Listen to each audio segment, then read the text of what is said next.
外来种青豆丁伫南部是拖几片破坏农作物。农业部伫高雄甲屏东开课，训练民众掠青豆丁换奖励金。今仔日开第一班，上100人来参加。专家掠青豆丁示范掠着了后，安怎拔起来？南部青豆丁伤济，农业部用民间示范来换奖励金政策。高雄第一届训练30下晡开班，吸引100多人参加。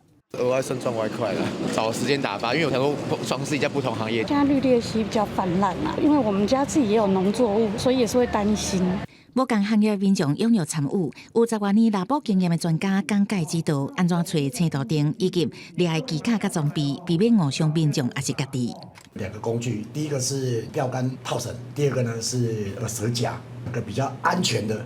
然后民众比较容易取得的。都惊有民众故意饲来换奖励金。农业局表示，青豆丁是禁止生团饲养的物种，会加强辖区内宠物店的稽查，嘛提醒生团的成本恐惊比奖励金较济。由野外的蛋，然后去孵育成一个小的绿鬣蜥来教。我们有询问过专家，其实这个成本效益太高了，所以也可能不会有这种情形发生。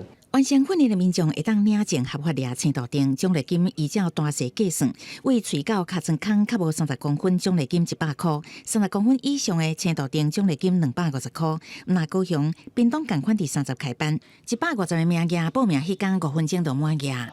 可能会发给现金，或是等值的礼券，或是说相关的这个同样价值的相关的农产品。屏东已经掠超过4.4万只青豆丁，创历史新高。因为农业部明年目标是掠到12万只。南部县市明年也会持续开班，希望民众做伙响应拉布，赶紧控制青豆丁族群的数量。记者综合报道。